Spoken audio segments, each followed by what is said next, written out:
Senator Williams, and our new vice chair, Senator Mays Bledsoe. And I don't know if it's good or bad to have so many new members. I don't know if I ran everybody off or what happened. But it is good to have each one of you, and look forward to the discussions we have during this committee and the legislation that we have come through. Secretary, please call the roll. Senator Deneen. Senator Funke Fromeyer. Present. Senator Girdler. Here. Senator Herron. Senator Meredith. Present. Senator Mills. Here. Senator Webb. Senator Williams. Here. Senator Wise. Present. Vice Chair Mays Bledsoe. Present. Chairman Carroll. Here. We do have a quorum and duly authorized to conduct business. And I would remind everyone to please silence your phones before we start. We're going to go a little bit off script this morning and start with the administrative regulations. And there is an amendment from CHFS, and I understand they are on Zoom to briefly explain this amendment, and then we'll need a motion to accept the agency amendment. Are they there? Are you all there?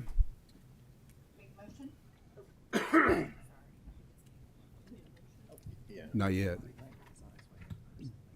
We may not. So are they not here? You can invite Commissioner Dennis. Commissioner Dennis, do you have the information on this amendment? You don't? Okay. Who would be presenting on this? Do you know? I know Secretary Friedlander is on his way. Okay. So much for getting these out of the way first. We will go back to the original agenda, and for the first item, it'll be Senate Bill 85 from Chairman Meredith. It's act related to offices within the Auditor of Public Accounts and declaring an emergency. Mr. Chairman, if you would please come to the table with your guests and introduce yourself for the record, and if your guests would also introduce themselves. Madam Auditor, it's good to have you here this morning, and you all have the floor. Thank you, Mr. Chairman, and I'd start by saying I'm proud to be a continued member of this committee. So I guess that makes me senior on this committee along with you. But Yeah, I am Steve Meredith. I'm State Senator for the 5th District. And I want to thank you, Mr. Chairman, for the opportunity to present Senate Bill 85 before your committee this morning. During the 2022 interim session, I co-chaired a task force along with House Speaker Pro Tem David Meade to examine the Cabinet for Health and Family Services, which is the largest cabinet in state government, to see if we could identify efficiencies and different ways of doing things to make it more responsive to the needs of our constituents throughout the Commonwealth. And as a result of that work, we came up with 14 different recommendations, which culminated in Senate Bill 48, which was passed during the 2023 session. Two of the more impactful, I believe, recommendations were, one, moving child support payments to the Attorney General's office, and secondly, to move the Office of Ombudsman from the Cabinet to our State Auditor's office, and that's what we're dealing with today. In this bill, we gave a 2-year period, transition period, which obviously we're coming to close on that, but there's still a lot of issues we need to address, and that's the intent of the bill that you're going to hear today, Senate Bill 85. Want to express my appreciation to members of the Cabinet and to the State Auditor's Office for the amount of work they put into this. It's been very time consuming. They've done a great job, but we still have some obstacles we need to overcome in order for this to be as effective as possible. You know, the importance of moving this office from the Cabinet to the Auditor's Office, it's the best analogy I can give. It's like auditors auditing their own audits. You can't do that. We need to have some separation, some independence, and we thought the ideal place would be in the State Auditor's Office. And speaking with the office, they were very enthusiastic about taking on this responsibility, but still a lot of work to be done. With that, I'll ask my guests to identify themselves for the record and explain the intent of this bill, because it is quite comprehensive. I'm Allison Ball. I'm the state auditor. I also have with me Lauren Ferguson, who's the chief of staff for the auditor's office. We have been here before talking about this issue. As you'll recall, last summer, We were here because there were some delays and problems transferring the Office of the Ombudsman over to the Auditor's Office. I'm sure you'll remember the details, but just by way of refresher, we were supposed to have access to the iTwist database that contains all the child abuse and adult abuse records. It's an essential part of doing the work of the Ombudsman. Can't do the work without it. Everybody was in agreement that you had to have access to it. So even the Cabinet was in agreement that you had to have access. The Cabinet read the law very differently than we did. We felt like this body was abundantly clear that everything was supposed to be transferred to make the office functional, which included all records, and we felt that that language meant that the database was accessible to our office. So we felt like there was nothing more that needed to be done, and I still feel like you all laid it out very, very clearly, but we did run into a disagreement, which led to us having back and forth for quite some period of time until we filed suit in Franklin Circuit in front of Judge Shepard. He ordered mediation, and he instructed the Cabinet to do what needed to be done to resolve this issue because, as I said, everyone understood you had to have access to iTwist. Can't do the job without it. We reached a settlement in that mediation, and we were given access with certain structures in place, and we feel like it is now necessary to codify it, make it abundantly clear. There's no possibility of this coming up again, that we have access to iTwist. So the language that we put together, going through that whole process, the Cabinet has said that they agree with that language. I believe they're here. They may weigh in on that, but we have language that reflects what we went through that whole period of time to be able to have access to iTwist. In addition to that, there were some other areas that did not get transferred. For example, the phone number. It used to be that the Cabinet for Health and Family Services had on their website how to contact the Ombudsman. It's an important part of making sure the public knows what to do for redress and information. You have to know how to get a hold of the Ombudsman. So there was the original intent of the original statute to transfer everything over. This clears that up. Everything is transferred over, including the ability to get the complaints themselves. Right now, the Cabinet is acting as a gatekeeper on those complaints. We've seen those numbers more than half of what was received in previous years. We're not getting any more. So we feel like we don't need a middleman. Things are being dropped in the handoff. So this will resolve that situation and make sure we have access to all the complaints when they come in. They're not missing in the process. In addition, there's also a confidentiality provision. We've realized there's some things that need to be cleaned up in the Ombudsman statute, and there's a confidentiality provision which protects whistleblowers. It provides for transparency information, but it would allow for the redaction of identifying information, so that way people do have the comfort and confidence that they can report on things without there being any retaliation. We've heard repeatedly that is an issue. People do worry about that, particularly if you work for the Cabinet. It just makes sense. People want to have some level of protection. We have that in the Auditor's Office, and so this would make that consistent with what happens in the Auditor's Office. Some other areas of cleanup that we've realized just increase efficiency and just allow for both offices to look more similar to each other. So that's it all in a nutshell. This is an emergency because we know this needs to be done right away, so that way we can move forward without any more hangups and make sure the public is provided everything that they need.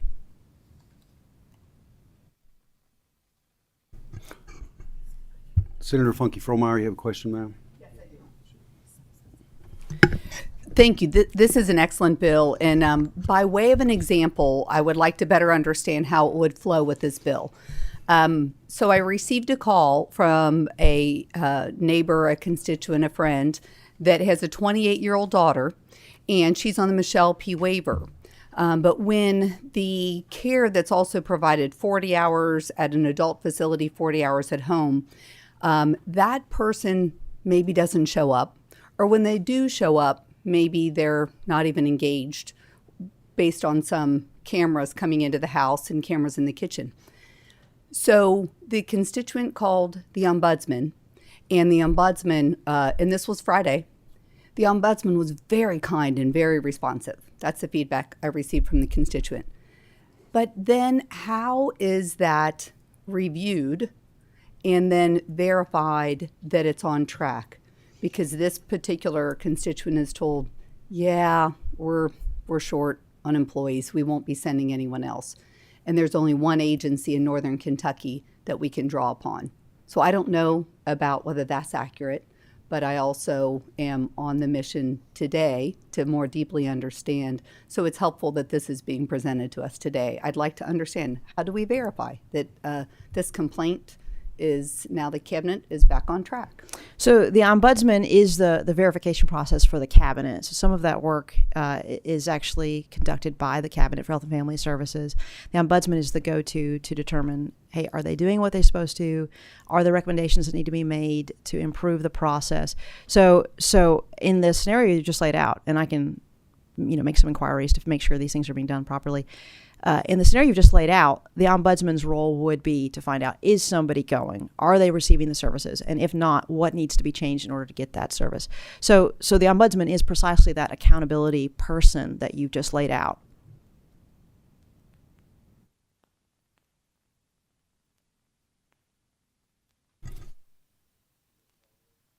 Yes, only to the extent that if the issue continues, believe that the issue was heard and understood by the ombudsman, where does our constituent go from there? Well, one of the things that this bill will do is it provides more of a structure for what the ombudsman has to do when these kinds of complaints are made. So the ombudsman will do the investigation, do the review, determine if anything needs to be done to fix a problem. If there is a problem, what do you do to fix it?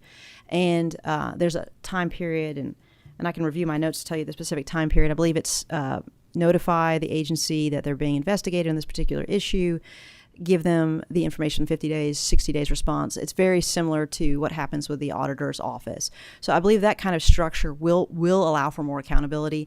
Previously, when the ombudsman was attached to the Cabinet for Health and Family Services, it was all very internal. You hand it to essentially you hand it to your boss, and the boss decides whether or not they want to do anything. That's one of the complaints we've heard from social workers, is they felt like they would do all this work, they prepare it, and then not much would happen from it. And there is a frustration that does occur sometimes with the auditor's office and with the ombudsman's office, is that it is sometimes difficult to make somebody do the right thing and what they're supposed to do. But this lays out, I believe, a more reliable structure for accountability than what existed previously. So in that instance, review it. There is more of a back and forth. There is somebody else who doesn't work within the cabinet, the ombudsman, who that just provides pressure in and of itself. It's not somebody who works for the secretary. In extreme cases, there could be an instance perhaps where there's a referral to something else. But this structure, I think, will address that kind of concern that you have. That's wonderful. And then this is currently in place, but we're just tightening the structure. Yes, and this is new. This just started in July, and we've had a lot of hiccups in the process to getting here. That's why we've asked for this to be an emergency. Senator Meredith has asked for this to be an emergency, because we know there are roadblocks and problems. We want to get those out of the way and make sure the public is served efficiently, quickly. If there's anything that needs to be redressed, it's done right away. Awesome. Thank you. You're welcome. Chairman Mills. Thank you, Mr. Chairman. Over here behind the pole. Since I'm new to this area, can you just help me with the size of the ombudsman office, and do you see the need for personnel going up or down, or what's in the future? Senator Mills, I always see the need for personnel to go up. This is about 100 people. We have assembled a very, very good team of executive staff led by John Great, who's here. He is the ombudsman. There's excellent staff in place to lead the team. I have learned in my year being in the auditor's office, there's a lot more that I would like to do on the auditor's side. I think that is also true on the ombudsman side. There's more that could be done. And I do think there could be great improvements if there was greater personnel. Seeing no other questions, or a motion on the bill? Second. We have a motion and a second. Secretary, please call the roll. Senator Deneen. Aye. Senator Funke Fromeyer. Aye. Senator Girdler. I'd like to explain my yes vote. Proceed. Thank you for getting the oldest member to bring this forward. Hopefully he can make it to next year. I do have, I didn't think of this earlier to do a guest. And one of the reasons I'm going to vote for this is because Brian Morrow is sitting back here. He's the bald-headed guy with the beard. I want to tell you a little story about him, just a little bit. He had 5 home runs back to back to back to back to back. And that may still be a state record. Now, why he chose to be a lawyer over a professional baseball player, I have no idea. But anyway, Brian is from Pulaski County, and I wanted to recognize that, and I forgot to earlier. Senator Herron? Yes. Senator Mays Bledsoe? I may vote and explain. Proceed. I'll vote yes, and I appreciate the hard work of Auditor Ball and Senator Meredith to get this here. And I think what we should consider kind of moving forward is making sure we don't have duplication of services within the cabinet and with your office. So we're streamlining and making sure at the end of the day, we're being wise with fiscal steward of dollars, but we're also serving people well. And I think we should maybe keep working on that this year as you implement the services. Thank you. Senator Meredith? Aye. Senator Mills? I vote aye. Senator Webb? Senator Williams? Aye. Senator Wise? Aye. Chairman Carroll? Aye. Vote to 10-0. Bill passes with favorable expression. Congratulations, Mr. Chairman. Thank you, Mr. Chair. Appreciate you hearing the bill. Being aged the way I am, I may not pass many more bills during my time in the General Assembly, but I appreciate you moving this forward for me. Thank you. Auditor Ball, you may want to stay. We're going to move back to the administrative regs right quick. And on 922 KAR 01001 490, there is an amendment. And do we have the cabinet on the Zoom? Kelly? Yes, sir. Good morning. Okay. Please proceed in explaining this amendment. Yes. So we had been working to amend our background check regs for foster parents for the past couple of years because we do have a new system that does these checks more detailed and more efficiently. And there was a mistake in the original filing where it looks at civil determination. That was removed in one section of the regulation. However, it was actually in 2 places in the reg that we needed to go in and do an amendment to remove that in the second portion of the reg.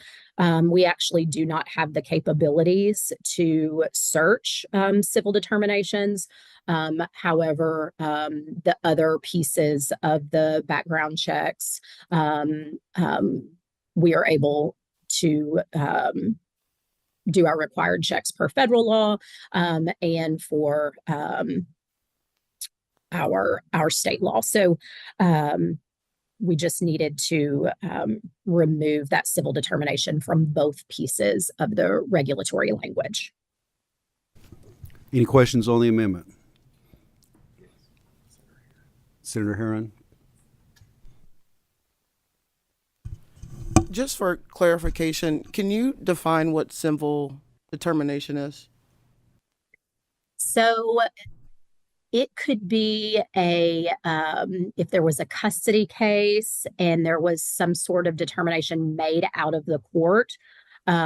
We really do not see that happen hardly ever any longer. I think prior to having our mainframe system, our child abuse and neglect system, there were courts would make determinations, but now those are done through the Child Abuse and Neglect Registry. So it's not something that we see in practice, but there could be some, a court that made a determination of abuse and neglect. Thank you. Seeing no other questions, is there a motion to accept the agency amendment? So moved. Have a second? We have a motion and a second. All those in favor, please signify by saying aye. Opposed, no. Motion carries. The agency amendment is approved. Are there any questions on any of the other regulations that committee member has? Seeing none, we find these administrative regulations to be reviewed And we're going to move on to discussion on the Kentucky foster children housing. And to lay a little bit of foundation on this, the purpose of this is just to kind of give the members of this committee a little bit more background. We all hear week after week after week about the kids who are staying in DCBS offices throughout the state. And the Ombudsman, Mr. Great, has done a preliminary report, has been issued on their findings and as they look into this issue. And I think it's important for us to kind of understand who these kids are, where they're coming from, what are their situations within their time staying in these offices. Why are they staying there? How long are they staying there? And then not to really to get into a lot of detail, but just to give a general overview. And then we have a couple providers that will be joining us on Zoom today to kind of hear from their aspect on the kids that where the cabinet contacts them and they decline to take those kids. Why are they declining?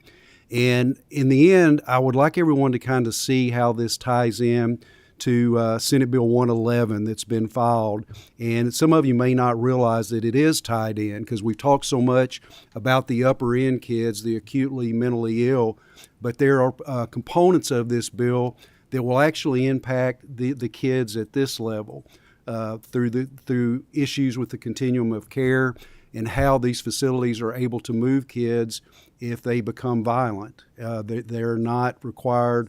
They would not be required to keep those kids regardless, and that's where we are right now. If a kid beats up a bunch of staff members, they call the police will do nothing.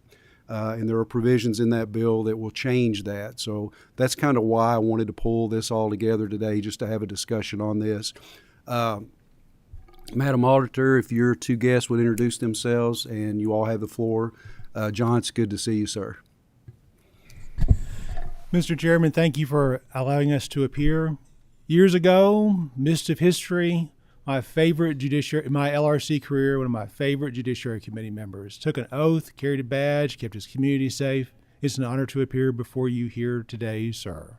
And then, of course, for Senator Girdler, Heather Wagers was very gracious, Chairman, and we substituted. She's right behind me in the audience, but the director who led this work was Director Morrow. It's quite a ball team who did that, but we thought you might like to hear directly from him as to his tasking. So, Brian, if you want to introduce yourself. Thank you, John. Brian Morrow. I am the Division Director for Citizen Services and Policy Integrity within the Office of the Ombudsman. Very good. Mr. Chairman, by way of background for how we got here, and you've already laid some of this out, May 4th, 2023, Governor Beshear said he would pay $41.5 million to support Kentucky foster children and those who take care of them. Shortly after that, there were news reports, July of 2023, revealing that there were children sleeping in office buildings in Louisville in the L&N building. There was actually quite a bit of coverage of that.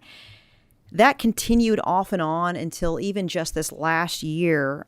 During all of that time, we had the Office of the Ombudsman moved over under the umbrella of the Auditor's Office July 1st, 2024. As I've already discussed today, there were some delays in getting us access to the iTwist database. Some of the information that was essential to conduct this preliminary assessment came from the work on the iTwist database. In October, I asked the Ombudsman to look into this situation to find out were children still sleeping in office buildings. Had this issue been resolved? Secretary Freelander in October of 23 had said, we'll pay whatever it takes to get this resolved.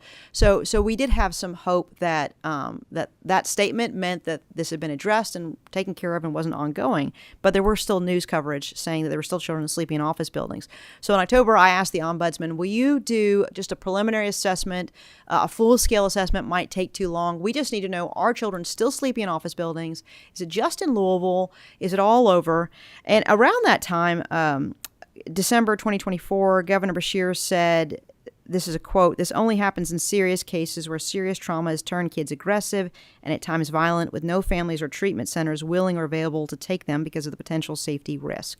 So I was expecting the preliminary report to reveal these are older children, as is often described as high acuity, 16, 17-year-old males who perhaps have some violent issues, and they've got to put them temporarily, perhaps overnight, someplace where they can figure out what to do with them more long term. The preliminary assessment came out about 2 weeks ago, and it does reveal a different story than the impression that I had. So they found from mid-June, June 10th of last year until the end of October of last year, so it's essentially a 4-month period of time, they looked at 49 kids that were placed in office buildings during that time. So it actually might not be the total, that's just how many were placed in office buildings. There might have been some children already in office buildings. 49 children placed in office buildings during that 4-month period of time. 10% of those kids had no documentation of behavioral or any type of disability. So of the 49 kids, 10% of them had no documentation of anything showing a behavioral, physical, mental issue. 33% of those children came straight from their homes. So 16 of those 49 kids were removed directly from probably mom and dad and put straight into an office building. Of those children, the average age was 13. I believe it was about 19 girls, 30 boys. The youngest children were 1, 2, and 3. The average time spent was 4 nights. The longest child in that 4-month period of time was 35 nights. Louisville was actually not the highest rate of children placed. Hardin County and Kenton County were actually the highest placements. 3 service regions had about 70% of the kids, the 2 rivers region, the northern Bluegrass, and the Salt River. So it's a different picture than what we were presented. I don't have a lot more information yet beyond what that preliminary assessment shows. So that's what the Ombudsman did in his quick review to figure out, hey, is this high acuity? Incidentally, we don't have a strong definition of what high acuity means, but we can look into some of the specific instances that are documented with these children who were there. So it paints a different picture, different ages, gender makeup's a little bit different. And I think it's important to remember these are all office buildings. They're unlicensed placements. So we don't have documentation. It doesn't mean that there's more work that needs to be done to figure out exactly what that means. But as far as we know, those are unlicensed placements with no policies or regulations governing what happens when children are in those buildings, who's watching them, and is it a legally permissible place for residential treatment? So those are questions that have been raised. I know you have many questions. You've already asked some of that. I don't have the answers to all of your questions yet. This was step 1. This just showed it is ongoing. It is still a problem. And the Ombudsman is actively involved right now in doing a deeper dive, deeper assessment. One of the challenges, and Shelley Funke-Fromeyer, this relates to your question early. One of the challenges is that the Ombudsman reviews what the Cabinet is doing. So they review what the Cabinet has made available, what is available in iTwist. And that just means for some deeper investigative work, deeper dives, deeper digging to figure out what is the answer. Because I want to be accurate in what we tell you and what we tell the people of Kentucky.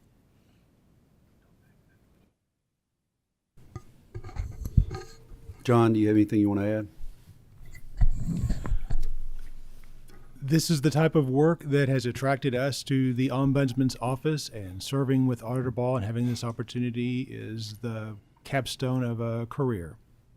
And we look forward to answering the committee's questions. Chairman Meredith, question, sir? Yes, thank you, Mr. Chair. And first, to Brian, I want to offer my apologies when Senator Gardner was talking about your athletic heroics. I assumed that maybe, he had his own stellar baseball career, that he was the pitcher, but obviously the age difference, that wasn't possible, but congratulations. Obviously a very tragic situation, and I don't think anybody wants to do any finger pointing. We need solutions to this, and I know Chairman Carroll has worked very long and hard on this, but this is a situation that's here. How long is it going to be here? We don't know. This is kind of a way of life for these children. And I want to know, is there any formality in the processes when we have to deal with this type of situation? Because we know it's there. It's going to be ongoing probably who knows how long. But are there formal policies and procedures in place to ensure that kids are being treated properly and that staff have direction as to how to deal with this? Because I imagine in some areas they're totally unprepared for it because they never faced it before. So are there things in place to make sure we're doing this in a very structured, responsible manner? Senator, we have those same questions, and that's one reason why we're wanting to do, the Ombudsman is wanting to do a deeper assessment, a deeper dive to figure out what are the policies in place. I understand the Ombudsman's office has looked and has not found any at this point. Again, it was a preliminary assessment covering a 4-month period of time. So that's everything you're raising is exactly what I've been raising and concerned about and discussing with the Ombudsman. And he's had the same concerns as well. We need to know more. This should not happen at all, period. It should not happen at all. To the extent that it has happened, we need to know, are these children being provided for with everything they need? Again, I said, this appears to be essentially an unlicensed placement. We need to know what kind of policies. There aren't any regs in place that we're aware of that govern this. Are these children getting the medicine they needed? Are they getting to school as they need? Are they getting to play outside? These are some very young children, 1, 2, and 3 years old, infants and toddlers in office buildings. They have very different needs than a 17-year-old. And so we agree and we share your concerns, and we're looking into it. Well, obviously, we're concerned about the children. That's our utmost concern. But I guess I'm equally concerned about the staff when they're faced with these situations. What do you do? And I know it's an act of desperation on everybody's part. I hope that we can find a formal solution to this. We need to be committed to doing this, but in the interim, we need to make sure there's structure in place. So I appreciate that. Thank you, Mr. Chair. Thank you.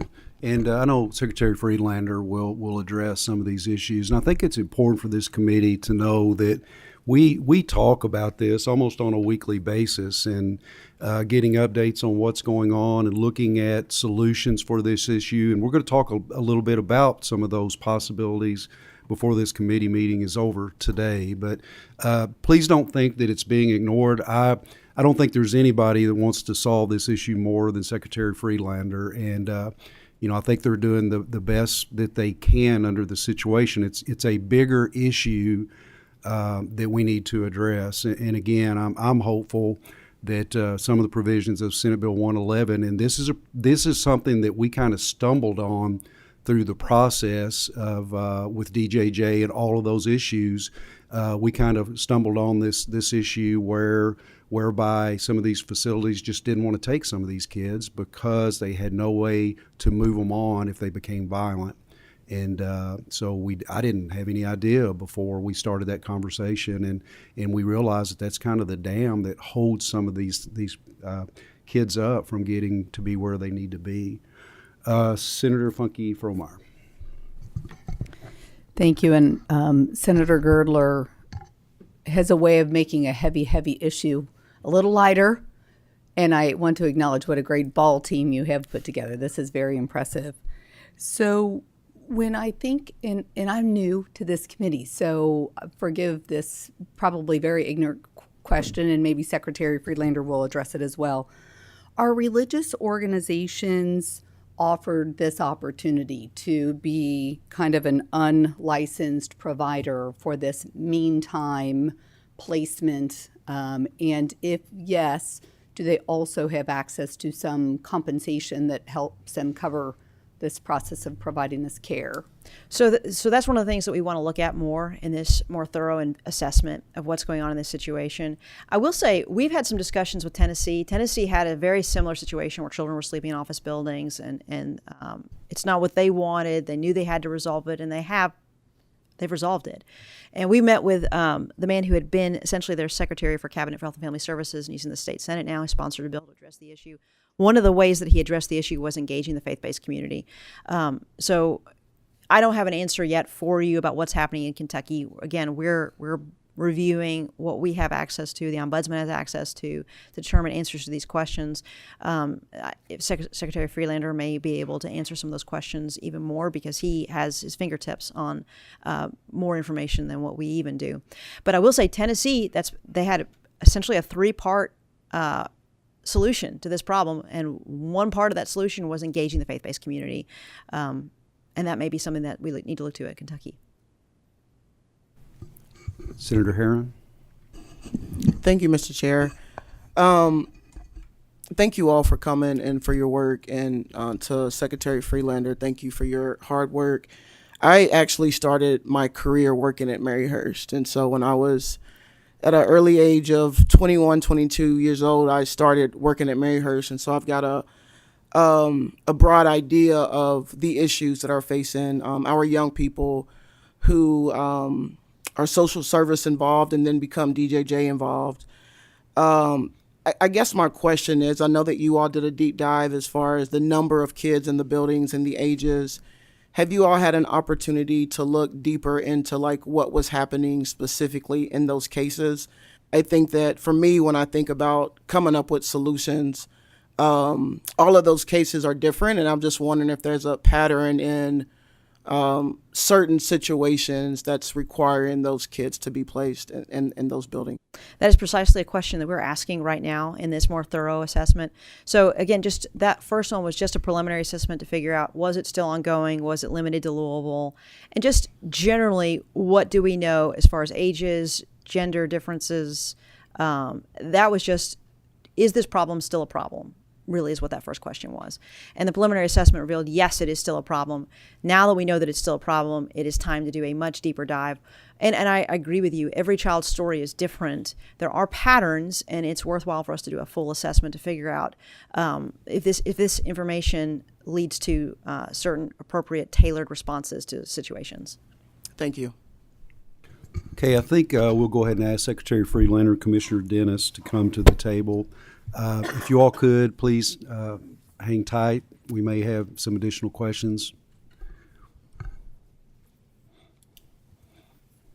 Mr. Secretary, Commissioner, please introduce yourselves for the record. And if you don't mind, let's just really focus on these kids and the kids we're talking about in this report and just some of the core issues behind this. I mean, the numbers everybody has right now, and I think we really want to understand who these kids are and what are the issues, why we can't get placement, where are we lacking, and so those types of circumstances surrounding this issue. And please introduce yourselves, and you have the floor. Thank you. Eric Friedlander, Secretary of the Cabinet for Health and Family Services. Good morning, Lisa Dennis, the Commissioner for the Department for Community-Based Services. And we have a few slides in the PowerPoint that I think really will address many of the questions that I believe you all will have. I think it addresses some examples of who some of these kids are. So if it's all right, I'd like to begin that. And first I want to begin, and Commissioner Dennis can add to this. This is an issue across the country. Every national conference we go to, and we go to several, this is the number one issue that a lot of states are experiencing. This gives you a kind of brief example of some of where these issues have been addressed and brought up on a national level. And just to correct the timeline a little bit, I think Commissioner Marta Miranda Straub, which takes you back, was the first person to begin testifying about this issue that we're seeing in 2022. And we're going to follow that with several examples of things that we have done, things that we are doing, and hopefully being addressed some of the questions that arose in the earlier testimony. But there's been a lot of testimony. Senator Carroll, thank you for acknowledging that we have had lots of conversations around this very issue. Senator Meredith as well.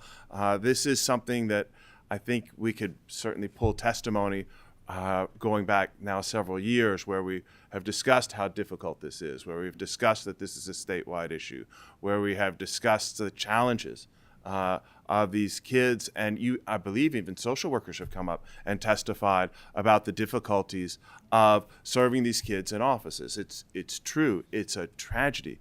No one wants to do this. There's one example of a child who ended up being placed out of state. Again, a tragedy. Not anything you ever want to do. And as you say, many of these facilities just won't or can't, right? For the purposes of how they maintain their facility and their facility's culture, have tremendous difficulties in accepting some of these children. And I'm sure some will testify to that. Commissioner Dennis, do you have anything to add on that? No, I'll just echo what the secretary has said, and this report is an example of an analysis from other agencies across the state. And when you read deeper in the report, you will see what they identify as characteristics of youth that are experiencing high acuity needs are very similar to what we are experiencing in Kentucky. The most number one identified concern with this population of youth from that report was aggression or risk-taking behaviors, suicidal ideations, self-harm, substance abuse. The most common diagnosis was depression, anxiety, PTSD, and other mood disorders, and followed by developmental or cognitive disabilities, autism spectrum, etc. Again, that is a very similar look of what our youth are experiencing in Kentucky, and the age ranges are very similar to Kentucky as well. And also, as we've testified, there are two types of kids. One type of kid, the examples of leaving a home, coming into an office for a day, and moving to another placement, that happens. That happens on a fairly regular basis while we are looking for a placement. One day, maybe overnight, that has occurred always.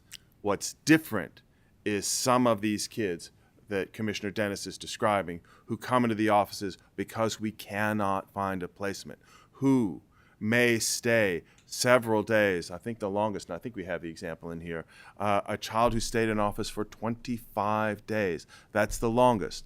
The average is about 3 or 4. We'll get to that in the slides. But again, there are a couple. You have to separate the types of kids. And again, we've testified to this, but I want to be really clear.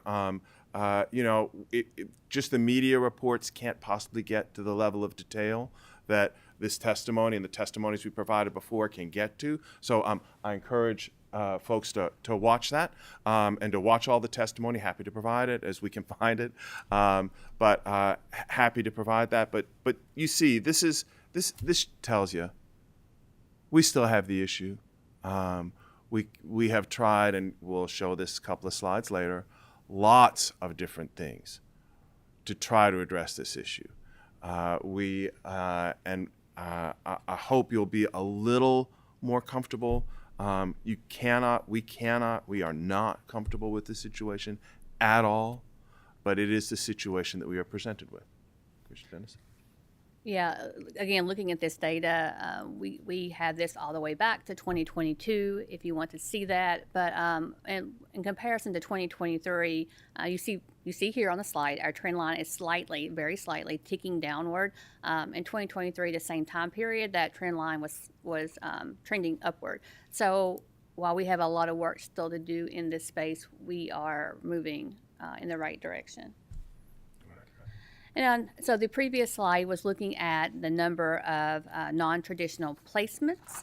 So this slide is looking at the number of unique youth in those non-traditional placements for this time period. So in February of 2024, we had a total of 19 youth in a non-traditional placement. 8 of those youth, it was their first time experiencing a non-traditional placement, a placement within an office setting.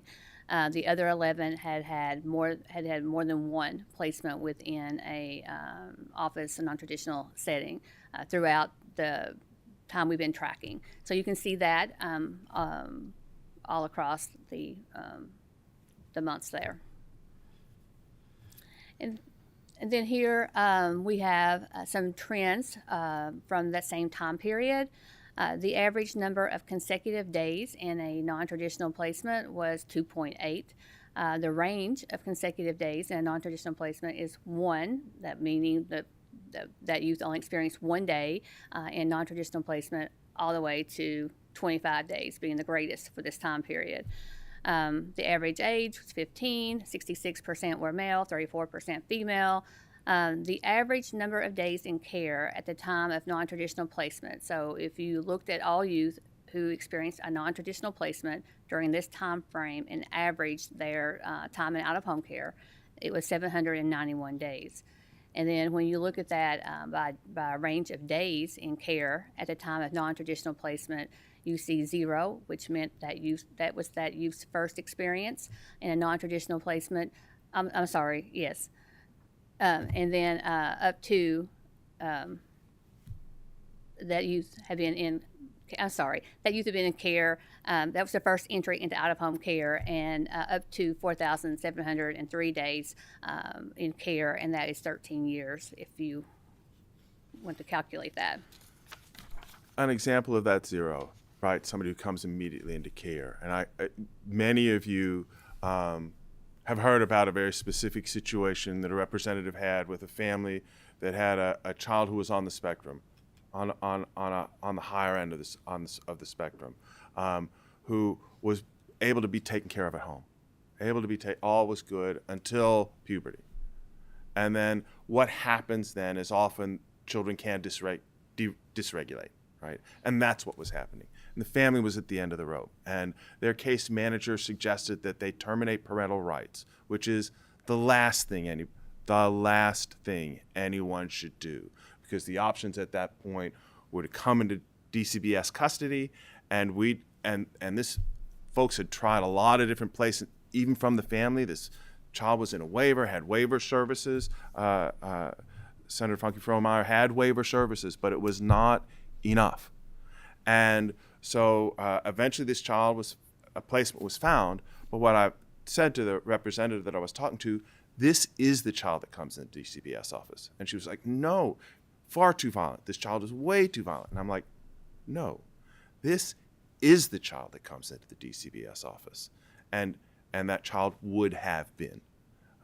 We were able to find some resolution, but it was very difficult for everyone involved, and that resolution came fairly recently after months of working. So that is the type of child. So I want to say that, so again, that we can get some understanding of who these kids may be who have high needs for services. Here is an example of many things that the department has implemented to address these concerns. You see enhanced rates. We began those as soon as May of 2022 when this concern first came to our attention. So a youth who may need additional support and care if our provider is able to provide that and it's above and beyond what is paid for within the standard rate, then we were paying for those additional supports. It could be additional therapeutic services, staffing, again, what that youth needed to be able to be successful in that placement. We also began right away what we call our daily morning meeting.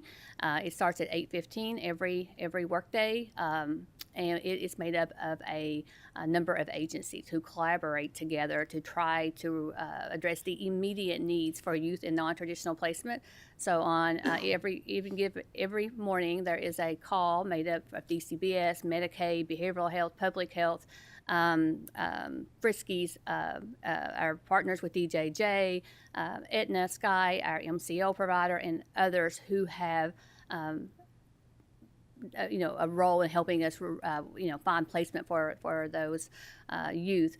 And we discuss any youth that is in a non-traditional placement that day, any youth that is at 24 or 48 hours of risk at being in non-traditional placement.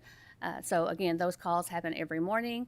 We have been meeting with our providers. We've always met with our providers, but we've been holding specific meetings with our providers, looking at the trends, looking at our data, and trying to identify solutions. We've had at least 6 of those since 2022. We have implemented a number of intensive therapeutic supports to stabilize youth. So traditionally, we've used our in-home services to support families, biological families and caregivers in the home within the community. These services were for foster parents and both DCBS foster parents and therapeutic foster parents to help stabilize the child in the foster home. Again, layering on additional services and supports. And one point I want to make, about half of these kids that we get placed are placed in these types of homes, the therapeutic foster homes. So that means they have many extra community services wrapped around the child and foster family, and so about half. We're happy to provide all the data of who's out of state, who is been treated in therapeutic foster care, who has been treated in residential. These are, and psychiatric hospitals internally. Again, we provide these examples, and I don't know if we need to go through every one, but we provide these examples to give you an idea of all the different, it's not just one thing, right? It's not just we tried to say we'll spend whatever it takes. We did say we spend whatever it takes, and we have been spending whatever it takes. But even whatever it takes, there's some of these beds that we probably pay close to $1 million a year, and still have facilities that will refuse to take the child. So it is not that we haven't made every attempt to get these children placed and get the services that we need. Again, I want to be clear. These are kids, 15, 14, 13. We should be doing everything we can to help them, to get them services so they can get better. That's the point of what we're trying to do.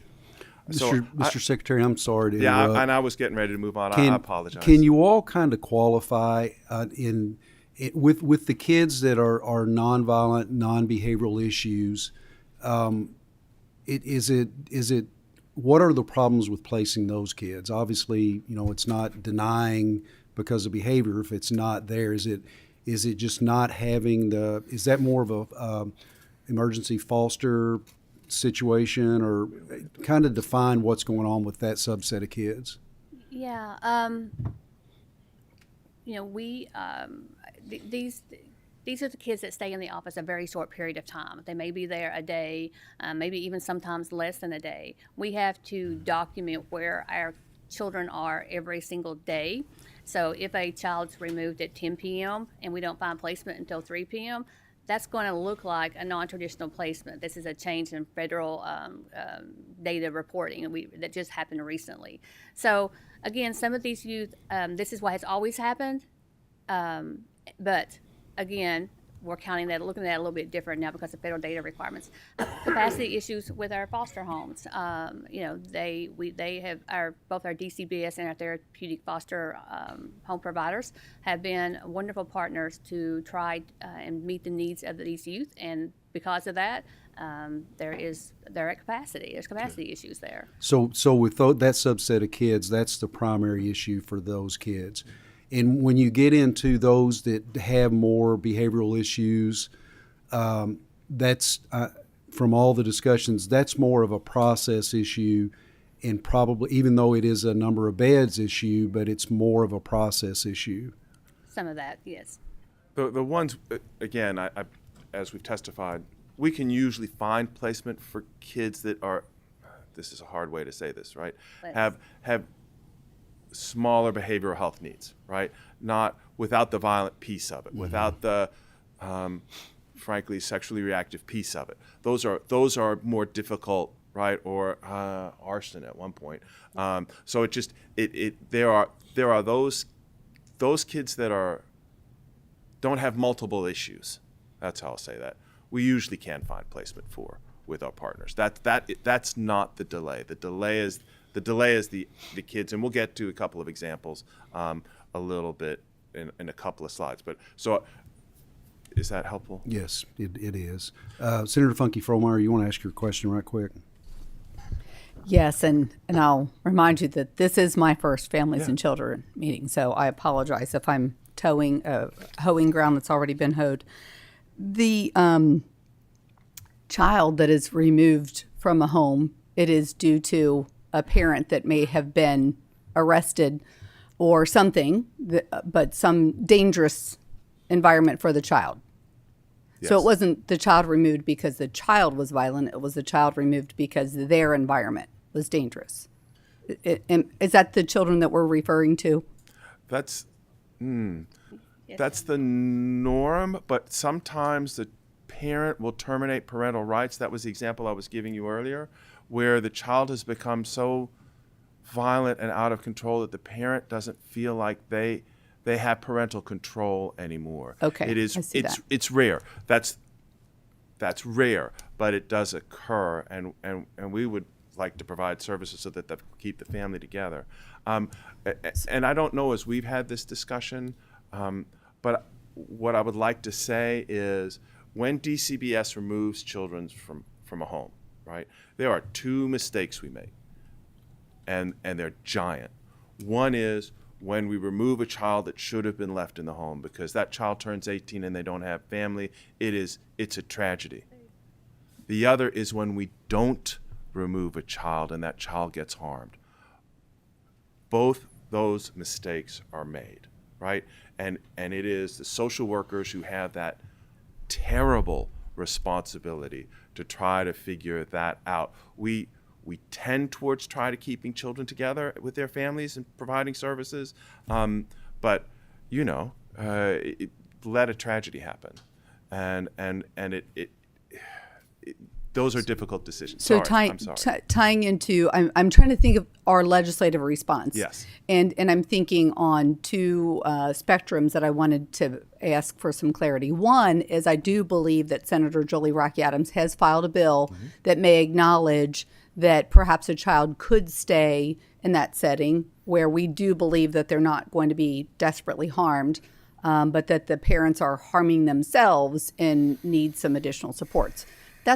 So I'm thinking of legislative. But the other piece goes back to the question that I had addressed to Treasurer Ball, who's now our Auditor Ball. And would faith-based, is that currently an option? I'm thinking about my own community, but I'm a nana of 8. And I am mortified at the thought that any of my grandchildren are anywhere but in my arms. If mom or dad is creating trouble. But so I'm in that fictive care, I think. So there's a number of spectrums here, but I'm trying to think of our legislative response. Yeah. The answer is yes. We collaborate with many faith-based initiatives. A lot of the foster parents come from faith-based communities. That's usually where we get the majority of our response. Many of the children's residential programs have been affiliated or are affiliated with religious organizations. So yes, and they have been great partners for us, particularly in the area of foster parent recruitment. Okay, for members, we're going to go past 10 o'clock, and I know I'm not supposed to do that, but not the first time I've broken rules. How many of you need to leave for committee, another committee? Okay. I can go. These are in your slides. Okay. Please look at them. These are examples of kids who are in today. So we're giving you like as fresh an example as we can. These are kids that are in today. We won't go through all of this, but we want you to see and understand who the kids are who are in non-traditional placement today. It could go up by 1 or 2 tomorrow. We could have 0 tomorrow, but this is the type of child that we are seeing. So I invite the committee to review this slide, and we'll be happy to provide it to the auditor. Last piece, because there were so many questions around this. I want folks to understand what happens in offices. Why can we take care of kids who may be violent enough? We're essentially at a 2-to-1 staffing ratio with security. All our offices, most of our offices, I know LNN at least has, were inspected by the fire marshal to make sure that they were accommodating. These are all the pieces. In 2022, not all this was in place. Today, these are the things that are in place. Again, I just invite you to review this, and I want to provide assurance to you all and the auditor and the general public that we take our responsibilities seriously. These are the things that we are doing currently so that you can know this is what is happening. So we welcome the auditor's investigation. We will be happy to work with the auditor on this. And we even had our inspector general go out and look at all the offices to make sure that they were reasonable for accommodating children. In terms of licensure, again, this is very technical, but you really get down to when you get more than 3, then you really need to have licensure, but that all has to do with statutes. So that's just as brief as I can do that. I know I'm taking up too much time, so I will end, but I invite you all to please review this PowerPoint. I think some of it will be disheartening. Some of it, hopefully this will be a little reassuring, this last slide. And again, happy to come back and address this and these issues anytime. Thank you. I'm sorry I tried to go as fast as I could. Okay, I think what we're going to do is just move on right quickly, and I know a couple of you have questions, and we'll try to get back to those. And I'm going to ask James Sherry with Holly Hill and Paula Garner. I think you all are both here in person, yes, with Maryhurst. And understand, we've even had discussions with this on the possibility of within these offices formalizing the areas that these kids are being cared for, making that more structured and looking at that as the answer. How do we structure that? What licensure would it come under? What will we need to do that? Because the kids are only there for the most part of very, very few days. And rather than building a facility and transporting back and forth. And I know the cabinet has looked at that option, something that came to mind when I was reviewing some stuff. But, and again, for the lower level kids, it's not an issue. When you get into higher acuity, that becomes more of an issue. So if you all would please introduce yourselves for the record, James and Paula, and if you would, with your testimony, just kind of focus on these kids and focus on the contact that you all get from the cabinet, how that's done, what information you have, and how you make decisions as to whether or not you're able to accept the kid, if it's obviously other than a population issue, why you take them, why you don't take them, and maybe a little bit about what we talked about with those violent kids and the issue that causes and how that factors in. Please. Okay, good morning, and thank you, Mr. Chairman and Senators. It's a pleasure to have an opportunity to contribute today. I'm James Sherry, CEO of Holly Hill Child and Family Solutions. Yeah. Good morning. I'm Paula Garner. I am the CEO at Maryhurst, and also just want to thank you for having the opportunity to contribute to this conversation. Firstly, I'd just like to note my appreciation for the legislature for an appropriation last year towards basically addressing this issue at Holly Hill. Very much appreciated. I know there are people in this room that were instrumental in making that happen for our community. Also want to acknowledge that those resources are addressing a long-term infrastructure need for Holly Hill, but also have already gone to addressing infrastructure needs so that we can do our best to help address this problem. We have a really strong relationship, we believe, with the legislature, but also with the executive branch and the cabinet. We work incredibly closely with the cabinet and the department on this issue. Pivoting a little bit, just to give some context in case there are some senators and folks that aren't aware of the basics of Holly Hill. We have a qualified residential treatment. Okay, can we program. please, and I'm sorry to do Just this, go we don't straight to have, the yes, kids. we don't have Sure. time for Okay. that, and I apologize. Absolutely. Let's assume that's all read.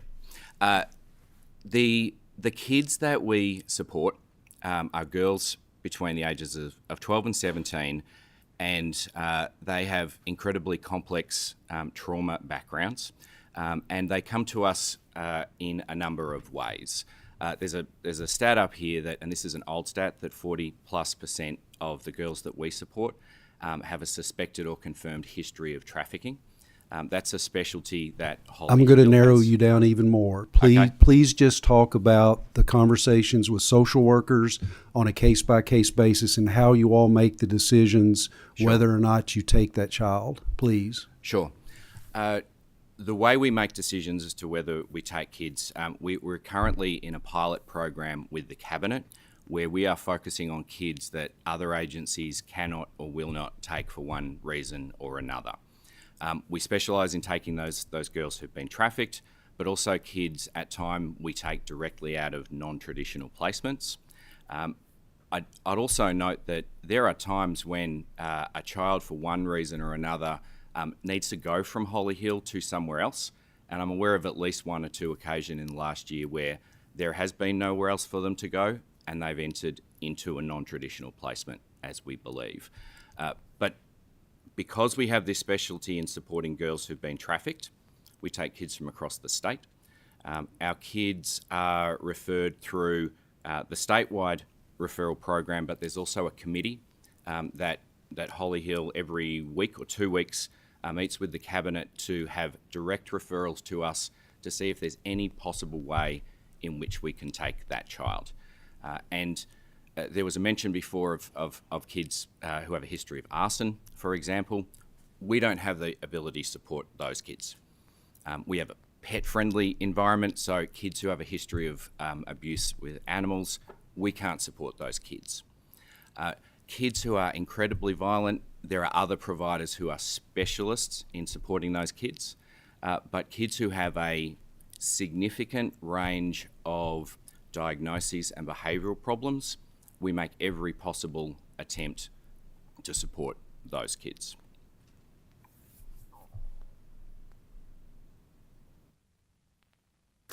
Right. And I'll just be brief. So Maryhurst, we also provide, obviously, residential treatment. We have for 10 plus years had a contract with the state it's called the 5S program, where a big part of that program was to help bring kids back into state who'd gone out of state at that time. We have worked closely with the Cabinet on that. We do have an admissions criteria for that. We will typically take most kids. There's very little that would exclude a child from coming to us for care. So occasionally it will be extreme violence, typically, or antisocial type behaviors that that usually result in extreme violence to others or to the environment. Even with that, we serve a number of young people, and we do serve girls in the same ages, 12 to 17 as Holly Hill. We do have a number of kids that we serve who have who have violent behaviors and act out, with aggression.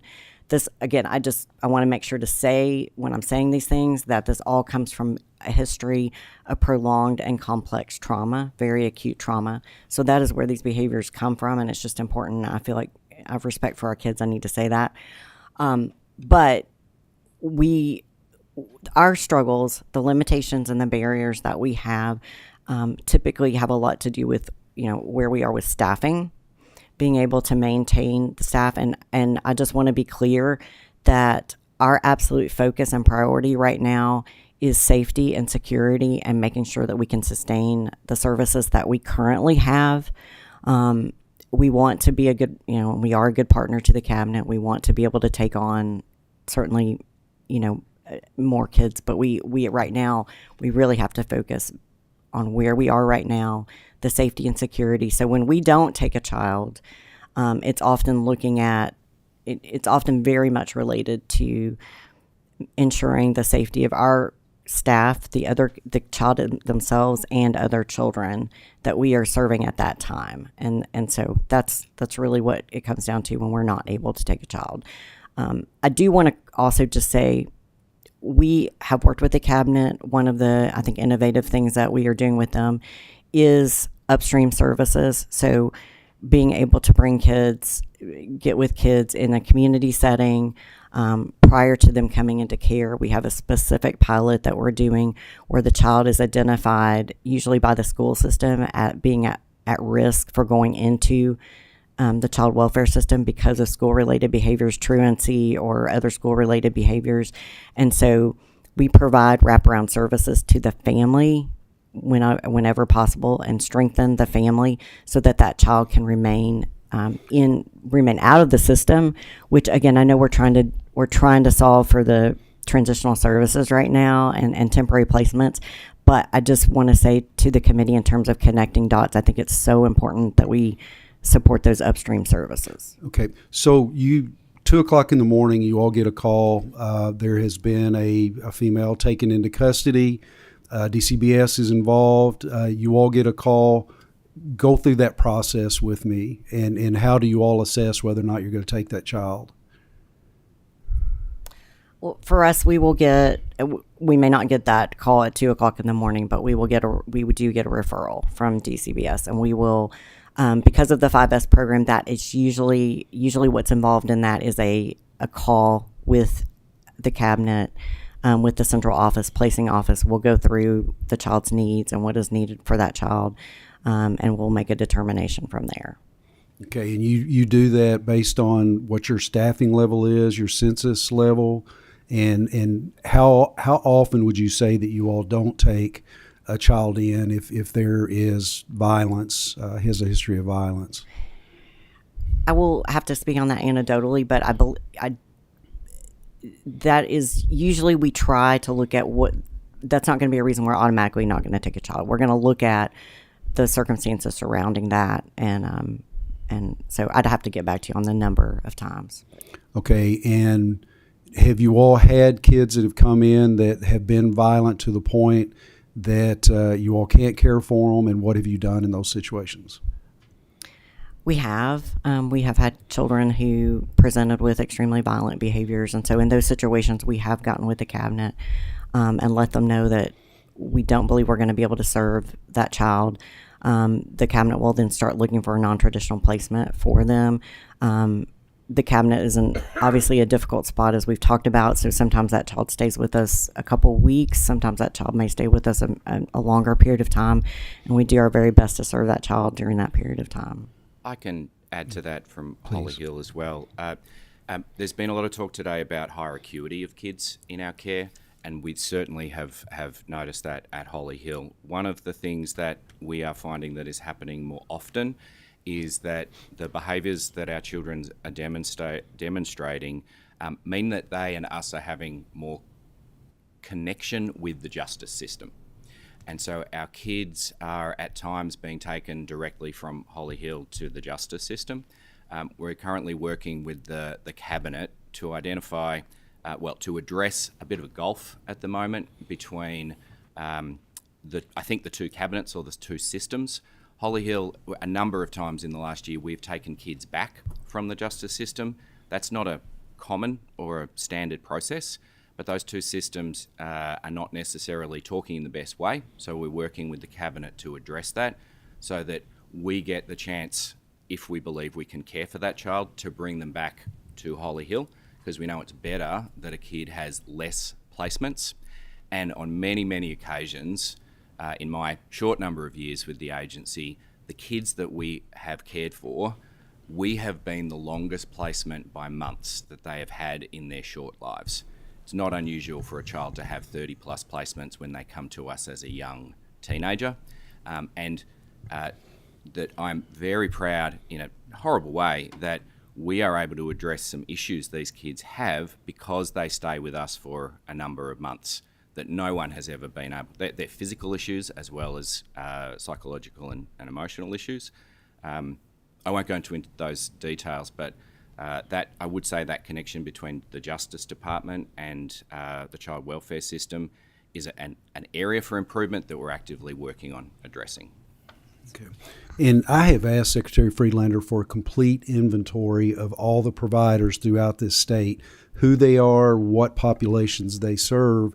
It's hard for us to really grasp what the needs. We don't know what direction to go if we don't know what we have, and identifying where the shortcomings are.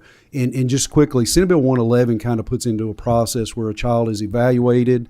The Justice Cabinet, Cabinet of Health and Family Services kind of work together to make a decision, with the judge having ultimate say on where the placement is and where the kid goes. So it's taken the decision away from the hospitals, from the cabinet, from DJJ. The judge is making a decision where the kid goes, and then there are avenues if the kid becomes violent where that kid can be moved again upon court order. And it establishes a process for all these things, with the highest level of care being the acute mental health detention center that we have proposed, which hopefully that will start this session with some funding. We've asked for that. I don't know, but I'm optimistic that we'll be able to move forward on that. Senator Deneen, who was your question for? Was it for the cabinet? Well, it could be. I guess it could be for all of them. Go ahead, sir. Thank you for the time. What I've heard, I'm new to this committee, so what I've heard throughout the day is that these housing issues are prevalent across the state. And so I see, and you even mentioned it, Mr. Chairman, the issue of facilities. I think it would be helpful if I had a map of where these facilities are in a Commonwealth, and especially those facilities that are dealing with, for example, therapeutic support programs, psychiatric care, those that are involved in the justice system. Growing up in Hardin County, and I think the auditor also mentioned a number of these children are from Hardin County that are in the office buildings. And that disturbs me, and I'm concerned greatly with that. Growing up, we had places like the Glendale Boys Home. We had places, a facility out Tunnel Hill Road that dealt with juveniles. We have the Lincoln Trail Behavioral Health Facility. We used to have a youth detention center. Of the 4 I've mentioned, 3 no longer exist. We mentioned earlier religious involvement and providers, and in the past we've had that with orphanages or with temporary placement centers dealing with foster children or children involved in the cabinet. Those don't exist anymore. So the pressure is on some of these places where to go. So I'm wondering, as you mentioned, Mr. Chairman, about these office buildings. If they are being used, then what is the licensure process for that facility? Because obviously one doesn't exist. So they're a non-traditional placement, as we call them. So and I'm also hearing that we don't really have any guidance on regs to determine the non-traditional placements. And so there seems to be a lot of things here lined up that need to be addressed. But I'm really concerned that the cabinet itself, knowing all these things, has not worked diligently in that arena to establish some type of guidance or regs internally, that we have to come now and do that or provide that oversight, that those things need to be done, whether that child is violent, nonviolent, needs psychiatric care, therapeutic support, whatever the case may be.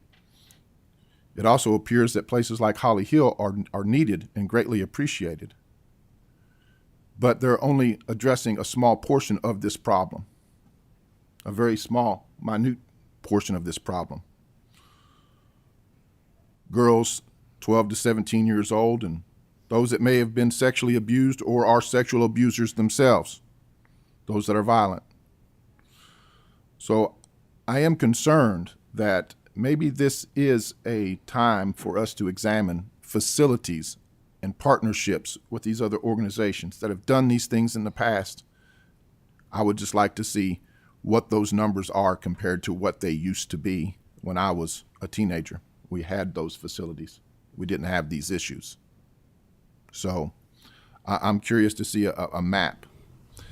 Another thing, we have 2 youth residential youth challenge centers run by our National Guard, 2 in the entire state. Some of these folks, I believe, would be candidates for that residential 8-week program, and those things could be utilized if they were more prevalent in the state, other than just 2. So I see this as a facility issue, yes, but I also see this as a staffing issue, and on down the line. There are many reasons here, but I want to thank the chairman because this is a top priority and this is a big issue in our state, and we've got to do better. Thank you. Okay. I think the cabinet is doing everything they can, and the media plays up that they're in an office, but it's not that simple. And I'm not as concerned about them being in a office. I'm concerned about what happens in that office, and I think that's where the issue is, and I think that's where we have to focus. And from the Ombudsman's office, I think what's important, looking at the history of these kids and exactly looking into detail what process was followed, who turned them down, why did they turn them down, and I think that's where we need to look. Overall, the kids aren't staying there very long, so what is happening while they're there? How secure is it? How is it staffed? And I know that there are internal rules for how those temporary placements or non-traditional placement within that office takes place. Now, could we just take advantage of that this is happening? We know it's happening. We know that it's a few kids, and we know it's normally a very few days. Can we look at with some of these offices making them shelter facilities? What regulations dictate shelters? What do we need to do to make sure we're properly caring for these kids? Is that a temporary solution? But I don't think we can just get so wrapped up in they're in offices. That's not the issue. It's what is happening in the offices, and if they're getting care, if it's 2 to 1, and I'm not aware of any major incidents that have taken place in any of these offices. And there may have been things that have happened, but some of these kids are obviously violent. That is going to happen, but. Can we look at license some of these offices as shelters? Can we put one in each region? Is that a good way to do it? But to really know where we're going, we've got to understand the history, and it is going to have to be detailed on why these kids were turned down and to understand where the shortage is. And it gets into a lot of different population subset of kids. I get calls all the time, kids that have disabilities that are having severe emotional, behavioral issues. Parents cannot find any place for these kids to go. So those are the questions that I have when this comes up, and what information I feel like we need to make a decision. But right now, until we can get this solved, the focus has got to be the offices themselves and what's happening there, and building structure, building safety, building quality of life for those kids that are there for very few days. And I think that's important to remember also. And, sometimes something's not going to happen at 2 o'clock in the morning. The kid's going to be there all night. That's just part of it. Kids sit in police departments sometimes all night because situations. And so we can't get wrapped up in the media's blowing this out of proportion. It is a problem. There's no question about it. We've got to resolve it. But obviously, there's a lot more to this, or it would already be resolved. So the Ombudsman Office, I think you all can be a huge asset in pulling together all this information and helping us to be able to help the Cabinet in taking care of these situations and making sure kids are getting the best quality of care while they're there. Senator Herron, who was your question for, ma'am? Thank you. It was for the commissioner. I do want to add, as we're doing this evaluation on the facilities, if we could also add the number of total foster homes or foster care homes that we have. But you had mentioned something about therapeutic foster homes, and I just wanted clarification. Does DCBS also allow the therapeutic foster homes for those kinship caretakers as well? Does that make sense? Like, are the folks who are providing kinship care, are they also therapeutic foster home providers? They could be if they either with DCBS or a agency, if they went through the home study approval process. They could be an approved foster parent, either as a DCBS foster home, or they can also work with one of the providers as well. It's their choice as to who and how they want to become approved. Okay, thank you. Senator Webb, I'd like to recognize you. Would you like to place a vote on the bill that we heard earlier, Senate Bill 85? Yes, vote aye. Okay. Thank you. So recorded. Sorry I was late. I slid in from home this morning. Literally. Literally. Please continue. Thank you, Mr. Chairman. And I guess I'm probably the only practitioner here, close to 40 years, and I still do this kind of law. I appreciate both y'all and your facilities. I also appreciate the Cabinet. And I guess, there are times when neither of your facilities can accommodate a child, whether it's, but the violence has been referenced, or some mental condition that perhaps needs another level of care. Where do those kids go, if anywhere, sometimes, to the next level of care? What facilities would that be? Where would you all refer? Do you all refer them, or does the cabinet?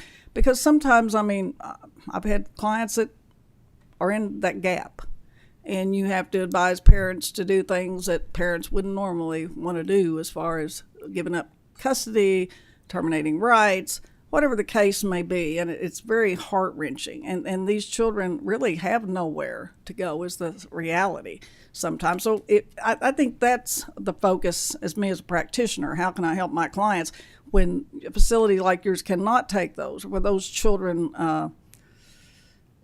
are not necessarily in the court system even, but have these issues that can't be accommodated? Where do they go, and how can we best accommodate those people?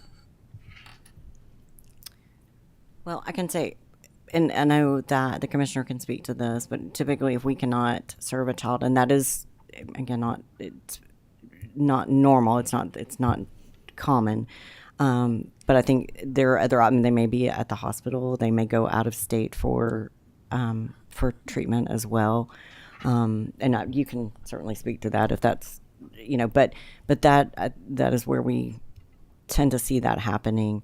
And as I think James said this too, we're going to do everything that we can to be able to maintain that child. But I know the answer to that question. So I think the new members of this committee need to hear the answer to that question for the next level of tier care that none of you all can really accommodate. Well, what do we do to focus on that population? Because it is increasing. The demographic is changing from, especially in girls, as far as participation in crime, addiction, domestic violence, trafficking, and just the laundry list that affects trauma. And the awareness is helping add to that increase in demographic. So that's a positive, but our facilities are strained. So just if you could accommodate that. Commissioner or Secretary. If I might, yes. Eric Friedlander again, Secretary of the Cabinet for Health and Family Services. Thank you. Right, you said it exactly. It's a psychiatric hospital. Often, frankly, the one we probably have the most success with is Our Lady of Peace. If I can just name a facility. So that's a higher level of care. They get backed up too. They get full too. They have stories of their nurses chased into the waiting area by a couple of kids. And there's liability.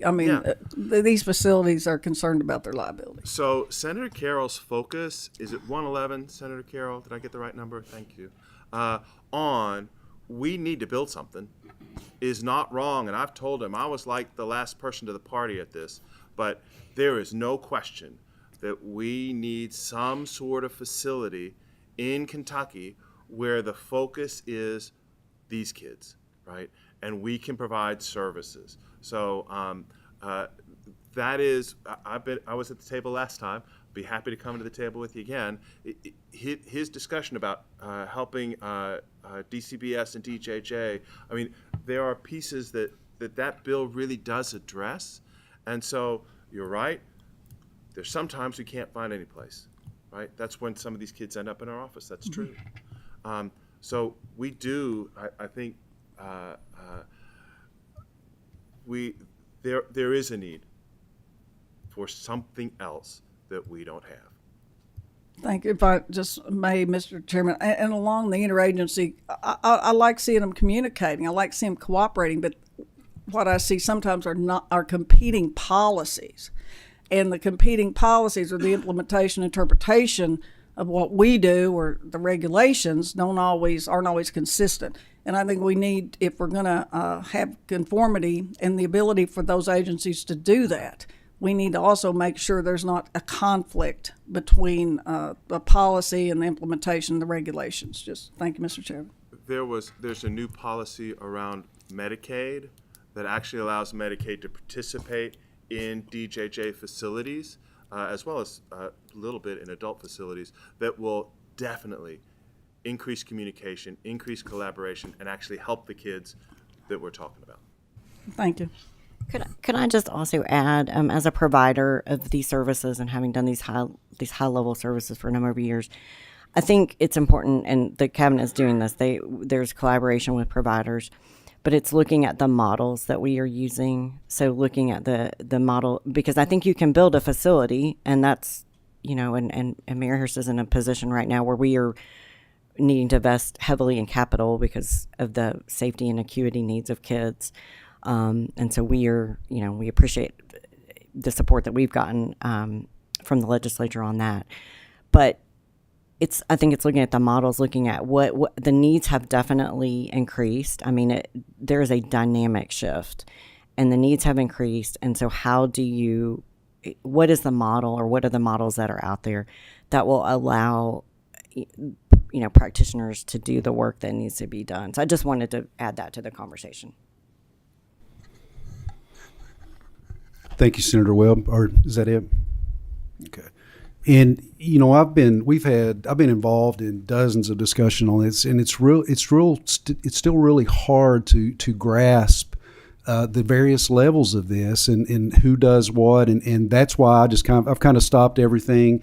Mr. Secretary, can you give me a list? I want to understand where we're lacking and what we need to address. And the lower end, I get it. Having emergency foster care for those kids, I get that. Some of the lower level, that's more a matter of just having the number of beds.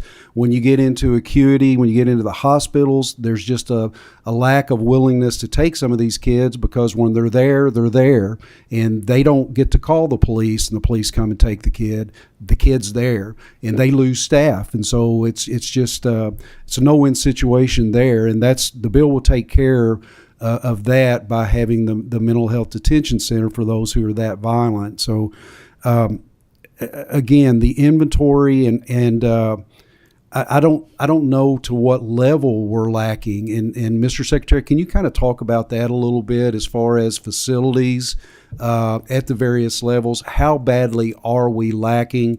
And I know that conversations we've had, there are providers that since we've been having the meetings and we've been making progress, they're stepping up, expanding beds, expanding services. Comment on that, please, and we'll close out with that. Okay. Thank you. Am I getting to the mic? So you said it very well.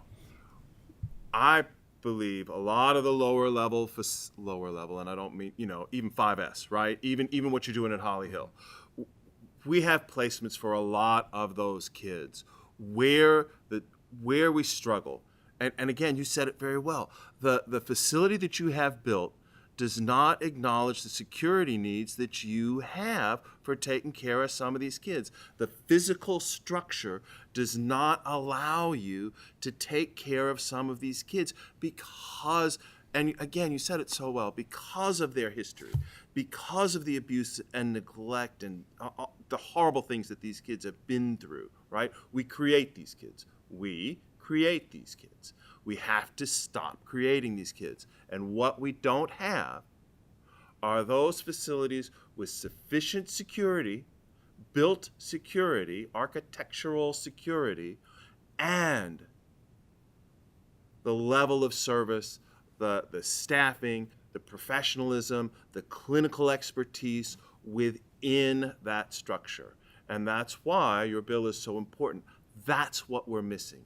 That highest level where we can provide the therapeutic services that these kids need in an environment that's going to be safe, a physical environment that's going to be safe for them and safe for the staff. That's the fastest way I could do that. Okay, thank you all for being here today. And to the Maryhurst and Holly Hill, I'm sorry I had to kind of focus you all in, but we really do appreciate everything you do. Excellent facilities, excellent care, and the state is fortunate to have both of you all here, and thank you for all the services you provide. I hope this helped, especially those that are new to the committee and a little bit new to this issue. Our next committee meeting will be Tuesday, February the 8th at 9 a.m., and I'll entertain 18th, and I will entertain a motion to adjourn. We stand adjourned.